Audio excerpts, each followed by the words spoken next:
Hello there, very happy new year to you all. It's been a fairly fine and pleasant start to 2024 for all of us, but that's not set to continue into the second bank holiday, unfortunately. We've had this ridge of high pressure across us today, giving us those fine conditions, but these weather fronts have very quickly pushed their way into the southwest of the UK, and they will eventually arrive across Scotland as we head throughout the rest of tonight, bringing outbreaks of rain initially to the borders, then into the central belt, steadily pushing their way northwards. As it pushes into the cold air ahead of it, that will be falling as snow over the higher ground routes of the Highlands and the Grampians, generally above 500, 600 metres or so. Perhaps the Isle of Lewis and into the far north of Caithness, just holding on to the dry conditions throughout the night.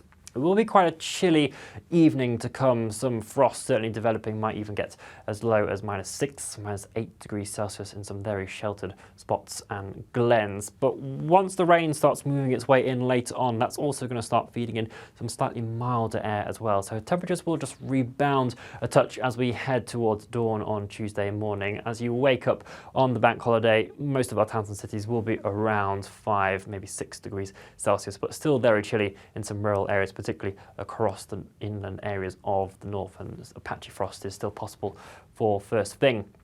We'll then watch as that rain continues to push its way northwards over the course of Tuesday.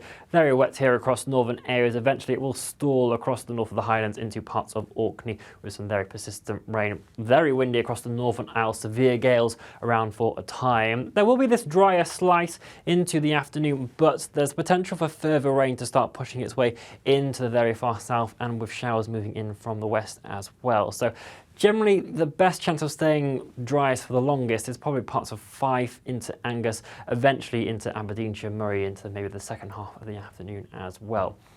With the mild air now in place, temperatures generally around 8 degrees Celsius for many of our towns and cities. Just some of our sheltered rural glens still possibly getting down to around 3 degrees Celsius. So still a bit chilly for some of us, and certainly if you are exposed to the very strong winds in the far northeast, that is going to take the edge off the temperatures here as well.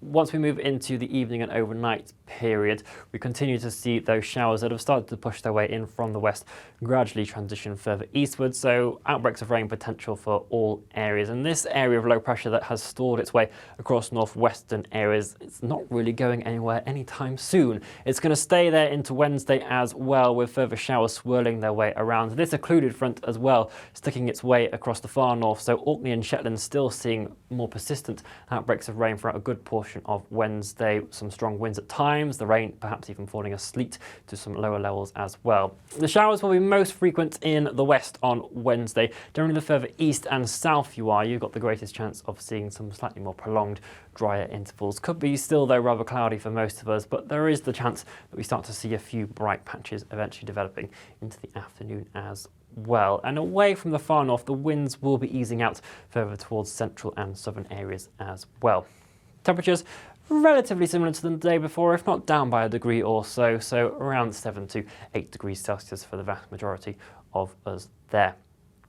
Temperatures, though, will be falling even further as we head throughout the second half of the week and towards next weekend. So do stay up to date with all of that. We'll have plenty of updates across our social media channels, and subscribe to the YouTube channel as well. We'll see you again here tomorrow. Bye-bye.